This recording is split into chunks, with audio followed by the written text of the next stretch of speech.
Make sure you subscribe on all platforms and leave that 5-star review.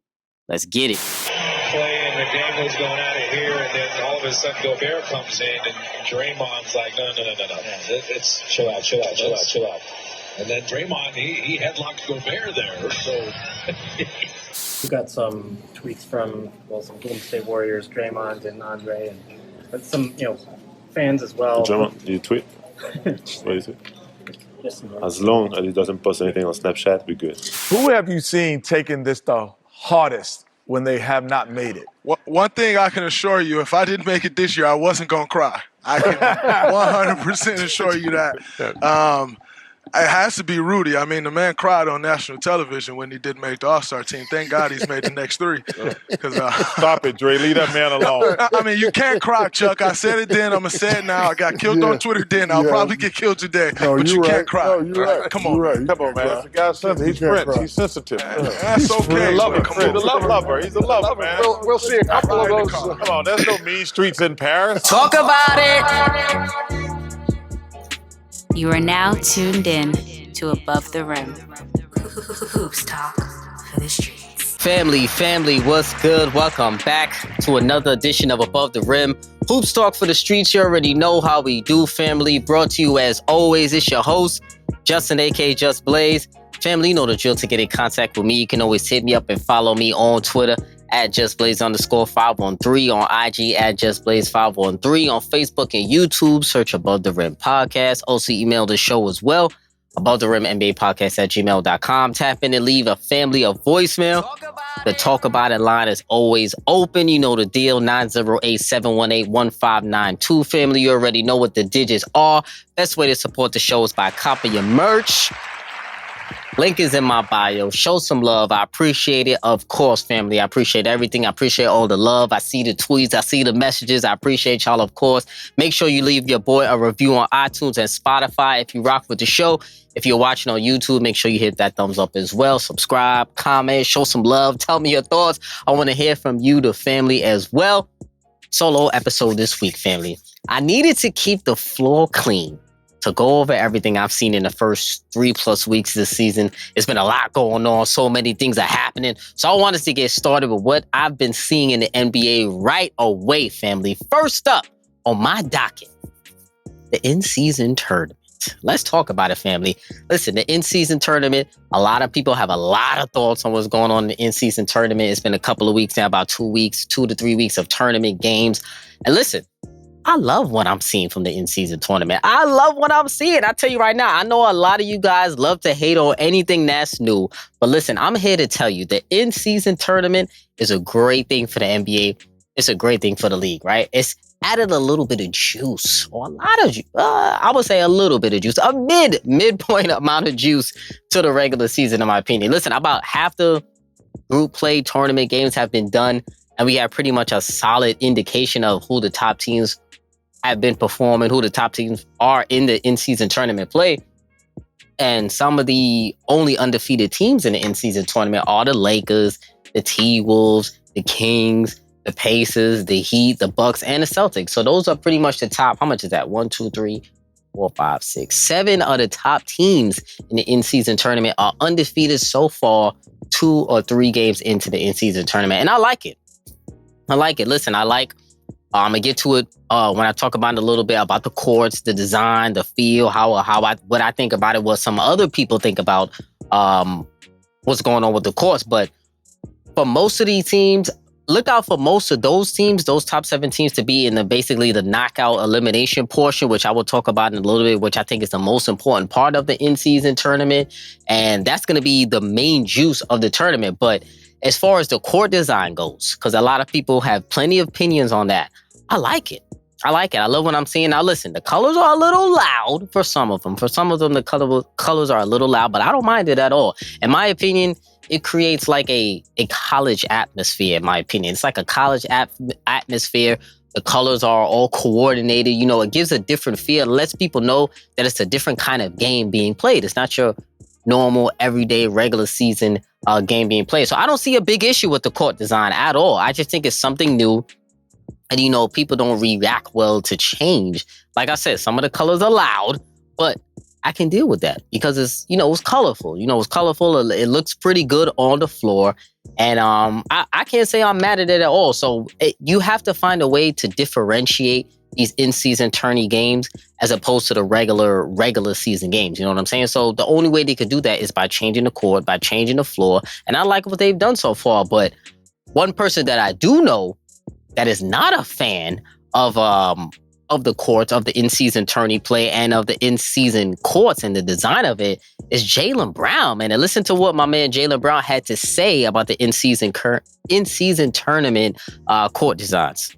Tonight, I thought the floor was kind of unacceptable. I think guys was just slipping all over the place. Not just me. Is that the first time you felt that? Because you guys played on your own court. Was that slippery too? Are they all slippery? Or was this one? The one we played in Boston was fine. Like, I thought it was good. So that was Jaylen Brown talking about the in-season tournament courts and how he thought a lot of them were slippery and how he thought basically the courts were unacceptable. So Jaylen Brown wasn't particularly a fan of the in-season tourney courts.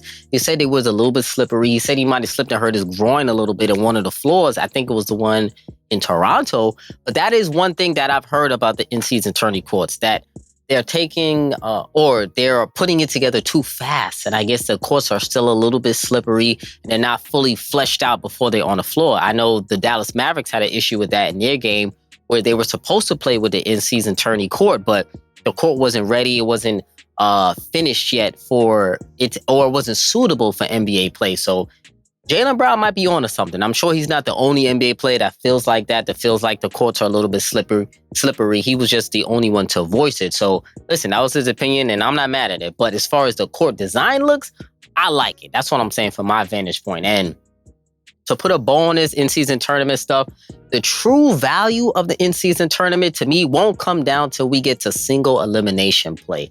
I think that's when it's really going to get sticky. That's when it's really going to feel like a playoff atmosphere, a playoff college atmosphere, as I alluded to before. And in the single elimination knockout play, the 6 teams with the best record in each group, plus one wild card team from each conference, will advance to an 8-team single elimination knockout portion of the tournament. The final 4 teams in the tournament will come to Las Vegas on December 7th and December 9th for the semifinals and the finals. And at that point, it's going to be like March Madness for the NBA. It's going to be like March Madness for the NBA. It's going to be quick. It's not going to be as long as a tournament as March Madness, of course. But who doesn't want to see that? Single elimination knockout play, one game to take all the marbles. The winner of the whole tournament gets $500K each. That's a nice prize. Listen, I know they're millionaires, but everybody on that team is not millionaires. So you got to look at it from that aspect. A lot of that $500K can help a lot of those players on that team, help a lot of their families, whoever the case may be. So at this point, I think it's going to be great for the NBA for the in-season tournament play. I think people just need to chill, let it play out, and let's see how it rocks out. And, I like the tournament so far, like I said, but let me know what you guys think about the tournament. Let me know your thoughts on the court, the designs, what you feel about the play. Has it been a little bit more intense, or has it not been? Let me know in the comments. Also send a voicemail, 908-718-1592. Let me know, family. I want to hear your thoughts on the in-season tournament, of course. Moving on. We got to talk about the Golden State Warriors. We had some drama going on in Golden State in one of the in-season tournament games, right? One of the main events to basically come out of the in-season tournament was Draymond Green putting Rudy Gobert in an Iron Sheik headlock. He put him in the Iron Sheik. Listen, this was absolutely hilarious to me. I was in the crib, I was watching that game, and it was 2 minutes or 3 minutes into the game, Klay Thompson got into it with Jaden McDaniels. They were tussling a little bit. It wasn't really that crazy to me. It was just a little, a baby tussle, being a little rough with each other because they were jarring a couple of plays before that, grabbed up on each other. He kind of ripped Klay's jersey a little bit, which pretty much ignited the whole melee, mayhem, or whatever you want to call it. But listen, it was absolutely hilarious to me. Draymond Green, he went full WWE, Iron Sheik, put him in a headlock of Rudy Gobert, and it was just hilarious to me because he wouldn't let go. And he held on for quite a few seconds, I'm not going to lie. So it was actually hilarious to me. Obviously, everybody knows what happened after that. He was suspended for 5 games. He's now in the middle of serving his 5-game suspension until November 28th, when the Warriors will face the Kings. That's a game that he comes back, followed by a home-and-home with the LA Clippers. So that's when Draymond Green is going to come back, serve his 5-game suspension. We know he's been suspended or ejected for countless amount of games, countless amount of times. Nobody's surprised that it's a Draymond Green incident resulting in a suspension at all. Now listen, about the event. Was Draymond wilding? Yes. Was he out of control? Yes. Was he excessive? Yes. But listen, I'm not really mad at it. You know what I'm saying? I'm not really mad at what happened in that confrontation because honestly, he was just protecting his guy, Klay Thompson, on this one. Now, Rudy, a lot of people didn't notice Rudy Gobert actually stepped in unnecessarily to grab up Klay a little bit because he was tussling a little bit with Jaden McDaniels. They should have let those two handle it. And Draymond was just looking for any opportunity to get at Rudy Gobert. After he just ran in there and gave him an Iron Sheik chokehold. And, it was not necessary, but Draymond has been trying to do that for a couple of years now. We know you hear in the intro, he's had beef with Rudy Gobert for a couple of years now. This is dating back a couple of seasons. These two don't really like each other. They always, cracking some jokes with each other. Draymond Green talked about Rudy Gobert crying when he didn't make the All-Star team. He said you can't cry on TV. Then Rudy Gobert clapped back at him when he was talking about his Snapchat. When Draymond Green had that little unnecessary Snapchat that went out, Rudy Gobert was poking fun at that. So this stuff goes back and forth for a little while now. And both of these two had it coming. Now, come on now. Draymond Green, he held on for a couple of extra seconds, but hey, it is what it is. You know what I'm saying? I'm glad to see a little bit of tussling going on in the NBA. Not everybody has to like each other at all times. And we looked at Steve Kerr's comments, right? So Steve Kerr's comments on Draymond were not that good in my opinion. He pretty much said Draymond was unnecessary and that the punishment that he received was warranted. So to me, it looks like Steve Kerr does not really have Draymond's back, in my opinion. I would have just let it brushed off and say, you know what? I think it was a little excessive what Draymond did, but I also thought the penalty was excessive as well. He didn't say any of that. He just said it was warranted, that Draymond crossed the line and he shouldn't have done that, which, yeah, he shouldn't have, but I don't think it was really that deep. You know what I'm saying? I don't think it was a bad look for the NBA. I thought it was actually more funny than damaging to the NBA as a whole, in my opinion. So, can Draymond fix his image around the league? Does he even need to fix his image around the league? I don't think it even matters at this point. Who knows? Who cares? Draymond is going to be Draymond. You're not going to stop him. Draymond is in year 12 right now? Year 12 or year 14. He's going to be the same dude that he's always been. He's been an enforcer in the league, and that's what he feels like he has to do to stay in the league. So that's what he's going to do regardless. He's going to accept his penalty. Got his millions. That penalty not really going to hurt him that bad. That's chump change for him. But it was just a hilarious moment for everybody. And look at that. That was part of the in-season tourney, right? Look at that. In-season tourney brought extra emotions out. So keeping on with the Golden State Warriors, I want to focus on them a little bit because they are in a slight bit of turmoil. If you look at from the outside looking in, if you're looking at a lot of people's perspective, because they've lost 6 straight games in a row now, but they've been dealing with a lot of injuries right now. And in my opinion, the Warriors need a quick shakeup. A quick shakeup of the lineup. Nothing crazy. They just need a minor change to their starting lineup, in my opinion, right? They can't continue to play this way. It's stale. Right now, how they're playing has been the same way they've been playing for the last couple of years. And, eventually people just catch up to you because your skills diminish a tad and maybe someone else's, defensive abilities or watching film may have gone up a little bit. So a lot of people are paying attention a lot more because they have been running the same motion offense for years now. So I think it's a little bit stale. They just need a minor tweak to the offense to keep them going in the upper trajectory that they want to go in this season, because they do have some new pieces on the roster. They do have to build a new chemistry this season because it was fractured a little bit last year, right? So every roster gets to this point at some point in the year, at some point of their tenure, and Kerr just needs to change it up a little bit. I suggest putting either Klay Thompson or Andrew Wiggins to the bench, but in my personal opinion, I think Wiggins needs to be the one to go to the bench, right? I think he's initially in the lineup to be the perimeter stopper and the athletic wing, but he's neither right now. He's not doing either of those jobs, in my opinion, to the start of this season. Now, it's still early in this season, I know, but he hasn't been that guy that the Warriors need him to be, right? He's shooting a lot of jump shots. He's not locking anyone up at all, and he's not getting to the line either. So he tends to disappear at times from games, Andrew Wiggins. So why start him, in my opinion? I think the starter lineup should be Chris Paul, Steph Curry, Klay Thompson, Draymond Green, Kevin Looney. Kevin Looney is shaky, but I think he's more of a defensive presence and more of a better screen setter than Dario Saric right now. So I would say Kevin Looney need to be starting. But if I'm going to be honest, they need to upgrade at that center position as well. Hopefully at the deadline, they are looking at some options and trying to gain and trying to acquire a center who can, be a rim protector and somebody who can block shots at the rim, because that's what they need. So I brought up Klay Thompson, right? Got to talk about Klay Thompson. He's not been playing well.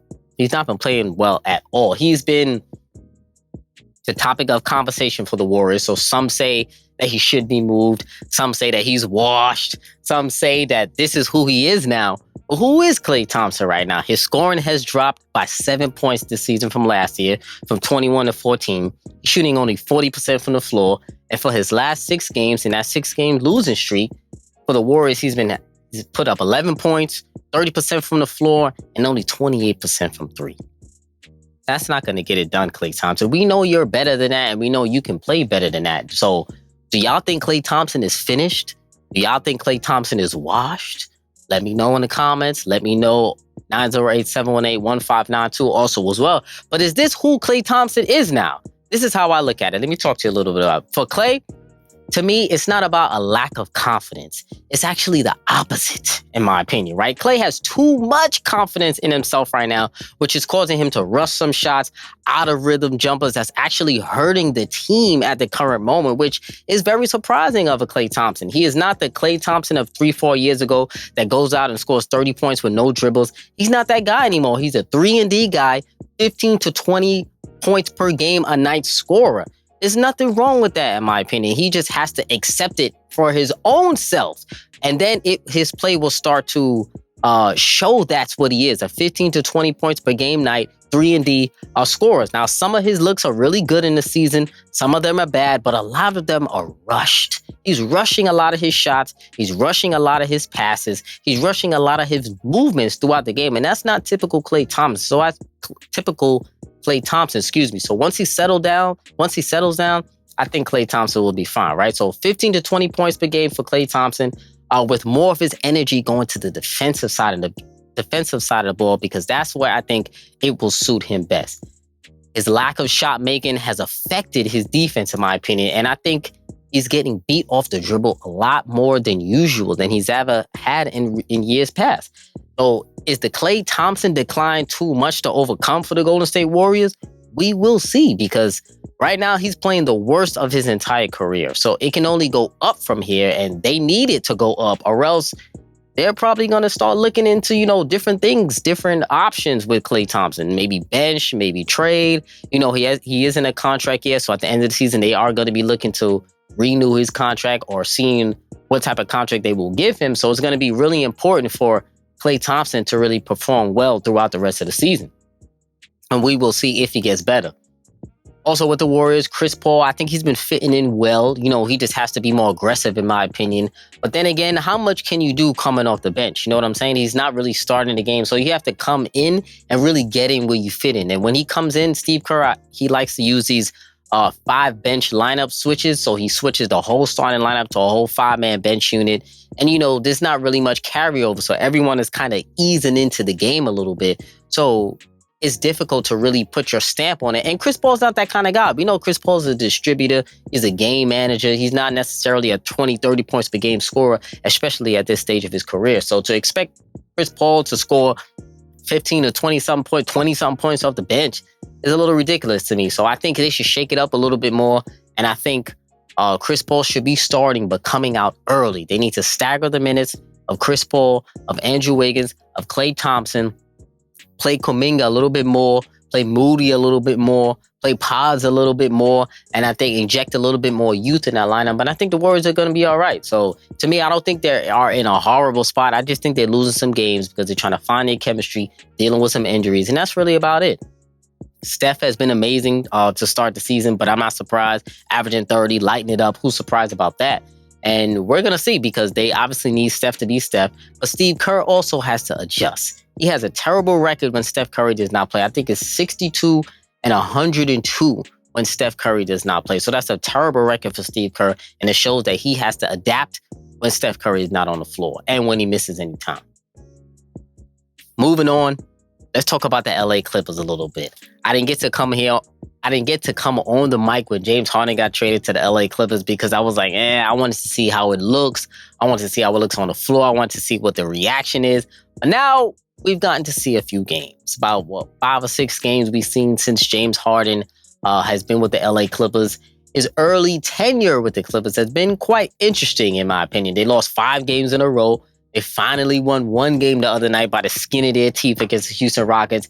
But I don't know if I fully believe in this team yet. I don't know for sure yet. The jury is still out, in my opinion. They can get a whole lot better.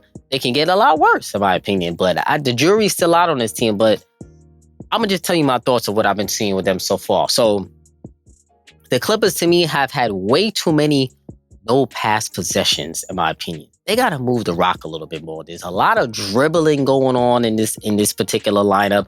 When one person is dribbling, everyone else is just standing around. And they have too much talent for that. There's too much talent on this team for people to be standing around. Way too much dribbling going on is my first impression of the team. But I will give Ty Lue some credit, especially for his closing lineup in that game for the Clippers against the Rockets in the game that they did win. Hell of a shot by James Harden to win that game against the Rockets, that 4-point play at the end. But up until that point, the Clippers were 0-5 in clutch games this season, and they've been outscored by 21-plus points in those minutes. So their clutch time was not good. They needed a new game plan, but James Harden is going to inject some scoring, some playmaking that they needed.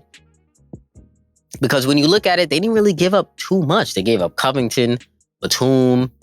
Who else did they give up? Covington, Batum. I think it was Kenny Martin Jr., I believe. Somebody else that they gave up, but nobody who's a top flight scorer or a top flight playmaker did they give up at all for James Harden. So James Harden being in this lineup is just like an addition. You know what I'm saying? Addition into everything that they already had. But we've seen how the offense looks when James Harden is surrounded by shooters. Good things happened in that game against the Rockets, especially down the stretch. He was able to run properly, space pick and rolls with Zubac, knowing that nobody can help off Kawhi, off of Paul George, off of Norman Powell, and off of Terrence Mann as well. So that's what actually propelled them and what helped them win that game. And we'll see how Ty Lue juggles the rotations because the one problem that I feel like they do have is that Kawhi has been too passive, in my opinion. And I think he's too passive for this team, in my opinion. I know that's his game at times, that he's got to just be a little bit more passive, or he lets the game come to him, or, he gets into the flow of the offense. But on this team, I feel like he's just got to demand the ball a little bit more. I feel like I've been saying that for the past 2 years, but I mean it this time. He's got to demand the ball a lot more and tell these boys to get out the way, because I think Kawhi's passiveness will enable James Harden too much control over the offense. And if you allow James Harden to dictate so many possessions, it's going to turn into the James Harden show. Unintentionally. Not saying that you intended it to be, but unintentionally, it will become the James Harden show where he's dictating every play, he's setting everybody up. And we've seen that that's not a great recipe for success, especially in the postseason. So I think Kawhi has to initiate more plays. I think Paul George has to initiate more plays. And I think they have to incorporate James Harden moving off the ball a little bit. I know he's a little lazy. I know he never likes to do that. But Ty Lue, he's got to be the guy that tells him, James Harden, I need you to move off the ball. I would love to see James Harden in a pin down or down screen or something. I haven't seen him do that in about 10 years. So we'll see if James Harden could come off on a screen. We'll see. I think hell will freeze over if James Harden comes off a screen. But on another note with these LA Clippers, right? One of the big stories to come out since James Harden has been there was that Russell Westbrook has asked to come off the bench for James Harden. I don't know if I believe that, family. I'll be honest. I don't know if I believe that right now. Think about it right now. Russell Westbrook asking to come off the bench for James Harden, as in addition to what he went through the year prior with the LA Lakers and them freezing him out and his image basically taking a hit. What I think happened was, right? I think, first of all, I want to say the freezing out of Russell Westbrook has begun little by little, right? And I'm just going to keep it a buck here. I don't think Russ really asked to come off the bench. I think management asked him to come off the bench, but they also said to him that they will frame it in this way to keep the outside positivity high. Because if it just looks like a benching or a demotion, there's going to be naysayers. Russell Westbrook has a large fan base. They're going to be going crazy on Twitter. And, the noise just gets loud because the reporters hear that stuff on Twitter and then they go into the press conferences and ask Russell Westbrook dumbass questions to piss him off because of what they read on Twitter, because of the overlying backlashes. Oh, Russell Westbrook got benched. Russell Westbrook is washed, blah, blah, blah, blah, blah, when he's just playing a role. So I don't think he necessarily asked to come off the bench. I just think he said, basically to them asking him to come off the bench. But they said, listen, if you take this in stride, we're going to make sure we put it out PR-wise, that the positivity is going to be high. So I think that's how it happened. And unlike you guys, I don't believe everything I read, okay? Just because they put a report out, that doesn't mean you should believe it all the time. Remember, it's PR. People get paid off to say certain kind of things. So it's a little bit different. So you got to pay attention to everything that you read. And I just think it starts the freezing out of Russell Westbrook, because you've seen in that last game that they won against the Rockets, he played, 17, 18 minutes? That's not good for Russell Westbrook. He needs more minutes to be effective. Russell Westbrook could still play 25 to 35 minutes a night of high-energy basketball. We've seen him in the postseason last year against the Suns. He played really well, even though Kawhi went out. And he still has a lot in the tank. So I don't agree that Russell Westbrook has to come off the bench. But I think with this team, because James Harden doesn't want to adapt or maybe can't adapt, I think Russell Westbrook has to adapt. And that, to me, I think is the problem right now. And hopefully it doesn't stop them from moving forward, especially in the postseason, especially towards the end of the season, because the Clippers have some issues that they do have to work out. And we're going to see how Ty Lue really adjusts these rotations. And really quick on the Philadelphia 76ers side, they came out of the trade looking really good. One of the deepest teams in the league. I said this on Twitter and I'll say it again. James Harden was holding Tyrese Maxey back last year. He's been on a tear, averaging 27, 5, and 6. And Philly is top 2 in the East right now. He's blinding speed, on-ball acceleration. He takes really good shots and never forces. He's embracing his role, his new role as a number 2. And I think it's paying dividends for himself and for the 76ers. So shout out to Tyrese Maxey. He's been playing well. Shout out to him for really embracing that number 2 role. Rookie of the year. It's been a 2-man race, in my opinion. But some of these rookies have been very impressive this year. I got to give the rookies some love, especially this season, because they've been on point. They've been on one. They've been playing well. Let's talk about Wemby real quick. Wemby has been impressive. Victor Wembanyama has been impressive. He's impressed me this whole entire season. He's been contributing and being the best player on his team right away. You know what I'm saying? Averaging 19, 9, and 2 blocks. It's been impressive. He's been superb to me to start the season. He's made history again this week. Earlier this week, he joined Tim Duncan and David Robinson as the only rookies in Spurs franchise history to record 8+ blocks in a game. That's incredible stuff, man. 8+ blocks. He almost had a triple-double in that game. 8+ blocks is phenomenal from a rookie, right? So he's been leaving his mark on the team and on the league early and often. I said before in one of my early episodes, I think he's going to be in the Defensive Player of the Year conversation. And in the first couple of weeks, look, he's been in the Defensive Player of the Year conversation. I think he's going to sustain that throughout the season. I think he's going to be excellent. I think he's going to average over 2.5 blocks, which he is right now. I think he could get to 3 blocks, which I think would be tremendous for a rookie. I don't know if there's a rookie who has ever averaged 3 blocks in a season.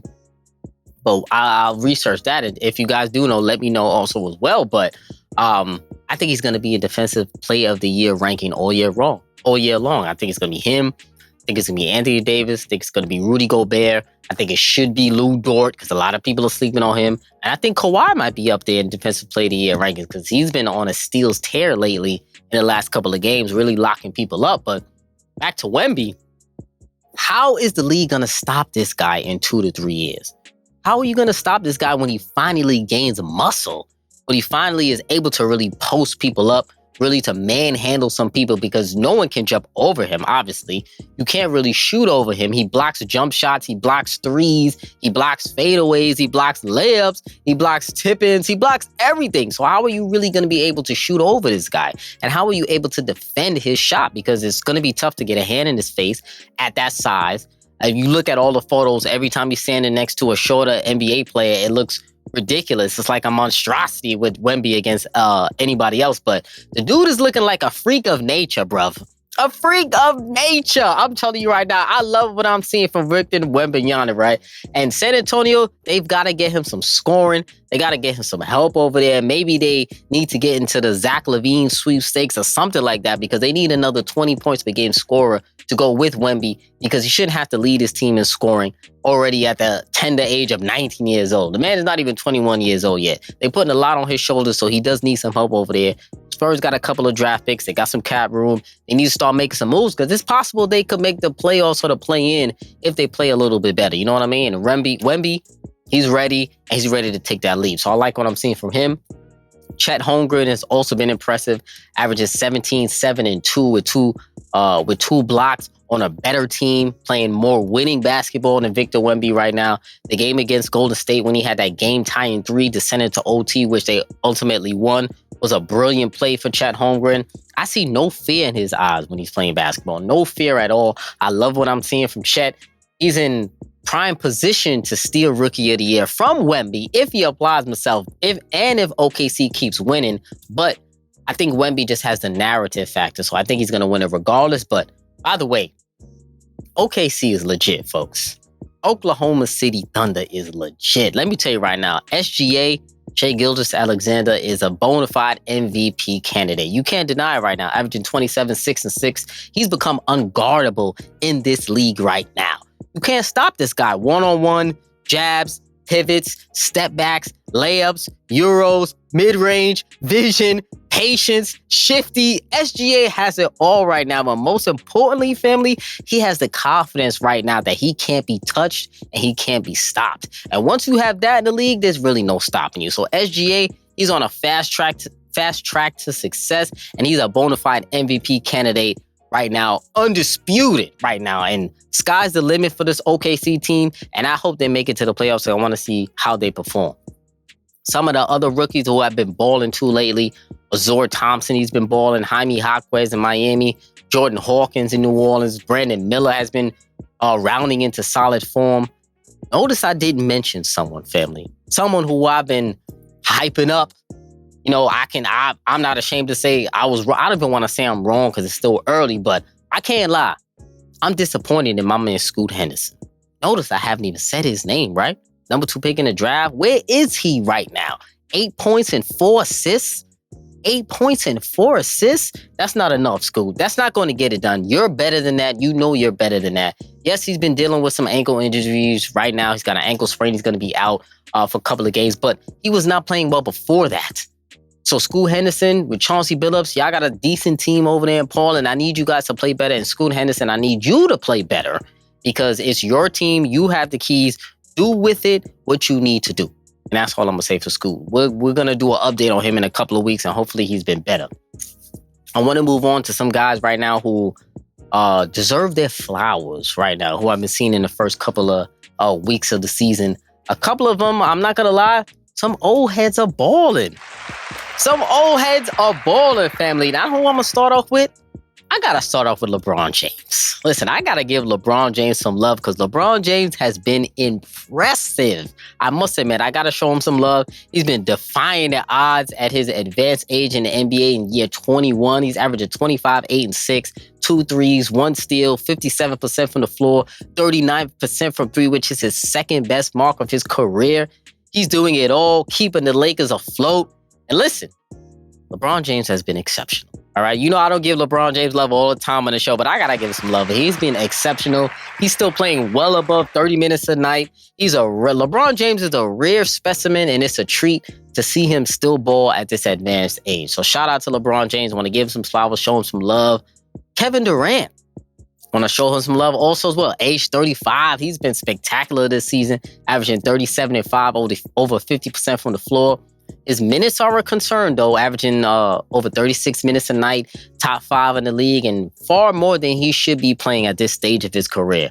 I hope he manages the wear and tear well, because it would be a shame if he's run down towards the end of the season because he's playing so many minutes now, because the Suns have been dealing with a lot of injuries, right? So the Suns have been barely pushing 500, and they have not been performing well in their non-Durant minutes, and their fourth quarter performances have not been good. So they've been dealing with a lot of injuries. one of those injuries, Devin Booker, he just returned from his calf injury, and he hasn't looked like he lost a step. He had a career high 15 assists the other night against, I believe, the Utah Jazz. So shout out to D-Book. He looks like he's on the track to feeling better because the team is going to need him. Whether him and Kevin Durant is 1A, 1B, it doesn't matter. Both of those guys need to be there and playing at an elite level in order for the Suns to go anywhere. And let's be real. The other news, the other guy who's part of their big three, he's really been a problem on the team. It's been Bradley Beal right now. Think about it. Bradley Beal, the news came out the other week that he's going to miss another 3 weeks with a lower back strain. The injury has limited him to only about 3 games this season. Even if all goes well, which is no guarantee with a back injury, we've seen what it is with Ben Simmons. It will be early to mid-December before all 3 will take the court at the same time. And that's still a big if.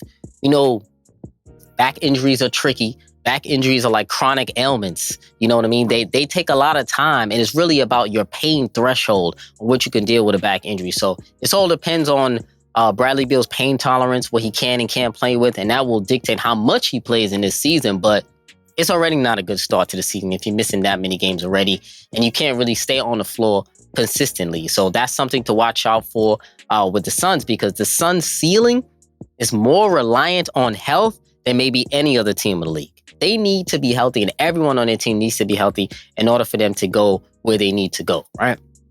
Another shout out I want to give to LaMelo Ball. I think his talents are being wasted out there in Charlotte. He's been balling this season, and it's not his fault the Hornets suck. They suck once again. I never want to watch the Hornets play basketball, to be honest. I just like to watch LaMelo. I hate watching the Hornets play. I don't like the way they move the ball. It's LaMelo, and that's it. All right, so he's averaging 24, 5, and 8 this season. Routine highlights as usual. I want to see LaMelo playing winning basketball. So Charlotte needs to do something with that roster. He makes the routine pocket passes, those corner flings, lobs. He makes them look lovely. So I want to see a lot more for the Hornets. LaMelo Ball, he's been balling, as I said before. So shout out to him.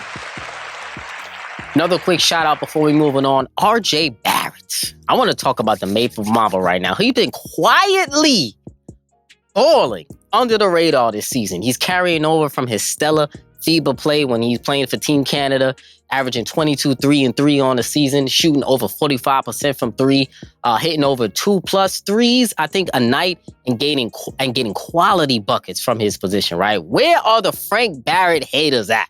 Where are the Maple Mamba haters at? They've been quiet. I haven't heard from them because a lot of people, they know I support RJ Barrett a lot. I always want him to do well. But hey, they've been quiet. They've been quiet this season. The Knicks are 5-2 when RJ Barrett plays and 1-3 when he doesn't play. But he's got to stay healthy. He's having some knick-knack injuries. I know he's out right now with his migraine injury. They said he has been having some terrible migraines, so he's been out. But I like what I'm seeing from RJ. And what I'm seeing from RJ right now is a better feel for the game. I think the game is slowing down a lot more from him. He's reading the game a lot better this year. You can see the feel in some of the passes that he makes now. They're a lot more crisper, entryway passes, swing passes, and being in the right spots for his catch and shoot threes. He's been in all the right spots when the defense is collapsing on Brunson. They're collapsing on Julius Randle. He's been there, and he's been knocking down his shots. And I got to show RJ Barrett some love because I know nobody else is. So, on here, I show people some love who deserve it. So I got to show RJ Barrett some love. And the Knicks have a prime opportunity to solidify themselves as the third best team in the conference if they can do that. But they need to seize the opportunity. They've won 6 of their last 7 games, and the Knicks are playing very well. So shout out to the Knicks. Last shout out of the day. I want to give the Houston Rockets. They deserve a shout out. They are a top 5 ranked defense and have a top 8 record in the Western Conference right now. I love what I'm seeing from the Houston Rockets. Shout out to Ime Udoka instilling a winning culture to this Houston Rockets team. They are finally playing winning basketball under Ime Udoka. Dylan Brooks has been playing well. He's averaging over 12 or 13, but he's been more of a great presence for them. Sengun has been playing well. Van Vliet has been playing well. Jalen Green needs to score the ball a little bit more, in my opinion. He's only averaging 19 right now. 19 is cute, but he needs to be in the upper 20s, upper mid to late 20s if the Houston Rockets want to be really make some noise in the NBA this year. So shout out to Jalen Green and the Rockets and Dylan Brooks and everybody playing well there. But I need to see a little bit more from Jalen Green. Rounding out the show, I just wanted to get some news around the NBA, some quick hot button topics. Rounding out the NBA, Quickly, let's discuss Zach Lavine because he's been in the news right now. Zach Lavine is apparently available. I can shout out to my man Big Dave. I got to bring you on. We got to talk about Zach Lavine a little bit because he's been in the news. Listen, I don't know if Zach Lavine has any right to be requesting a trade right now. Requesting a trade or having his preferred trade destinations in his trade demand, if that's what he's doing, right? I'm going to keep it a buck. So the reports are, he's not happy with the Bulls. He may request to be traded, I guess, at some point this season. Some of the teams on his preferred list are the Lakers, the Miami Heat, the Philadelphia 76ers. Also, the Spurs are a team that are on his list as well. Zach Lavine, great scorer in the league, 28 years old, one of the top scorers in the league. But I'm going to be honest. I don't know if Zach Lavine has done enough in this league to be having preferred teams on his trade request, right? He's a great scorer, good leader, solid defender. But to be honest, there are other players in the league that can give the production that Zach Lavine does. And I don't think he's that hot of a commodity on the trade market right now to really be dictating where he's going to go, right? So he has 3 years left on his max deal, even after the season ends. And he's never won a playoff series in his career. And I think it's a silent trade request going on with Zach Lavine and the Chicago Bulls because let's be real, who's his agent? Rich Paul. We know what Rich Paul likes to do. He loves to get his clients some way, shape, or form over there to the LA Lakers. So that's what I think is happening on the lowest of keys. This is a silent trade request from Zach Lavine, and he's trying to get himself over to the LA Lakers to play with LeBron James. But I don't know if they have the pieces to acquire him, but I think he needs to be looking elsewhere because there are other teams that he can help. I would love to see him on the Spurs. That would be solid for him. But let's see. Let's see what the Bulls do. Let's see how many more losses the Bulls can take before they start to blow it up. Because I think it's inevitable at this point because they're not really going to compete in the East as you've seen in the first 10 or 15 games or so. So we'll see how that shakes out. Also, I wanted to bring up, I don't know if you guys saw Deni Avdija, right, from the Washington Wizards. They were playing the Knicks pretty recently in DC, and he got a little upset with the Wizards fans in the DC area. So I wanted to play this clip for you guys to see. I don't know if you guys ever heard this. Deni talking about the fans in DC and him not being too happy with these guys. Listen up. Motivating more. It just gets me angry sometimes, honestly. Like playing in your city and like having the whole stadium cheering "Let's go Knicks" and those people buying tickets, just one single ticket to cheer the Knicks. It's not something that you'll see in Europe, especially where I played. So a lot of those fans that are cheering and like "Let's go Knicks," like sometimes I'll stare them down. I'll be angry, but I'll keep it inside. It's just like something cultural that gets me a little like, this stadium needs to chant like "Let's go DC." That's how it needs to be, and I'm wishing there, and I think everybody will, and I think one day it will be. Boy, if you don't get... Damn, Deni Avdija dropping bombs right here. He said it was a little bit of a cultural thing. He was very disappointed in the Washington, D.C. fans when they played the Knicks the other night. There was a section of the crowd. I think half of the arena was basically chanting "Let's go Knicks, let's go Knicks" in D.C. while they were playing the Wizards. And listen, win some games. That's why they're not cheering for you. You guys stink right now. The whole Wizards team, you guys stink. Avdija, I know you're not the full reason why they stink. They brought They brought Jordan Poole over there to be the savior over there. Kyle Kuzma is up there putting up shots. Jordan Poole is, he's been just a random scorer. Let's not act like he's a leader on the team. That's why he was thrown away from the Golden State Warriors. Win some games, bro. Win some games. Play better as a team. Play better as a unit. I don't want to hear it sound like you're crying to me. You're crying about the fans. You're crying about them not screaming for DC. Give them something to cheer for, and maybe they will cheer for your squad. My man Wole, talk to me, brother. Where are you? Call me up, bro. I need to talk to you about this. What's going on over there in DC, brother? Jordan Poole, he's stinking up the joint. Deni is crying over there. Kuzma's taking wild shots. Gafford is in and out of the lineup. He's solid, but Ole, what's going on, my brother? You got to let me know what's going on in the D.C. area. I know you there in the stadium. Talk to me, my brother. Let me know. And I didn't like the crying that was going on from Deni. Enough of the crying, all right? Enough of that. So we'll see how the Wizards, if they could perform better, but they won't. They stink. They're a lottery team. We all know what it is. Stop crying, Deni. Chet, go Knicks every time. Knicks fans, please go over there to the Washington Wizards Stadium. Next time you play them again and hit go Knicks and play it over the intercom so he can hear that and get tight. Because he said he's staring down the crowd. I don't believe it. I want to see. Last but not least, moving on, at the end of the show, the Minnesota Timberwolves. They are at the top of the Western Conference right now. Top three record in the league. Do you believe in them? I don't know, fam. Anthony Edwards is a stud. We all know this. He's been solid. Rudy Gobert has been playing good. Karl Anthony Towns, he's been okay, from time to time. Excuse me, Mike Conley has been solid. But do you believe in the Minnesota Timberwolves? Right now, I don't. I could be wrong. I could be right. But right now, I don't believe in them. I like how they're playing right now. They've been exceptional. They're the top 5 defense in the league, top 3 defense in the league, if I'm not mistaken. They've been solid. Listen, don't get me wrong. They have had some great wins. Anthony Edwards has been a stud, but I don't know how long they can sustain this great level of play, the Minnesota Timberwolves. So I don't know. I don't believe in them yet. Family, if you believe in them, let me know. Tell me in the comments. Hit me up on YouTube, 908-718-1592. Send in a voicemail and let me know if you believe in the T-Wolves, and we'll see about that. But I don't know how long they could sustain this level of play. And really quick before we leave, man, stop glazing people on Twitter, all right? Stop doing it, please. This is the NBA.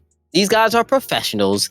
This is what they do in the NBA, okay? Stop overreacting to every single game. Relax with the overreaction. You guys clearly don't hoop if you overreact into every single game. Even great players have bad nights. Decent players have great nights. That's just how it is. It's an up and down game.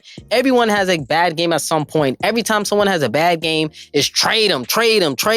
Every time somebody has a good game, he's him. It's not that deep. People have up and down. It's a long 82-game season. It's a team for a reason. Everybody has different roles. Some people the strategic game plan is for them to shoot more. Some people, the strategic game plan is for them to shoot less. So keep that in mind. Just take the NBA for what it is and stop complaining or under-complaining, over-complaining about every single game, every single performance, because it's a season and they're going to have up and down performances. So that's all I wanted to say. Chill out on the glazing, fam. That's it. Family, I appreciate you for joining me once again for another episode. Hit me up with your questions, your topics, your comments, your NBA takes, all of that good stuff. Subscribe, copy your merch, tell a friend to tell a friend, call a voicemail, leave a voicemail, 908-718-1592. The NBA Talk About It line is always open. This is episode 219, family, and we out.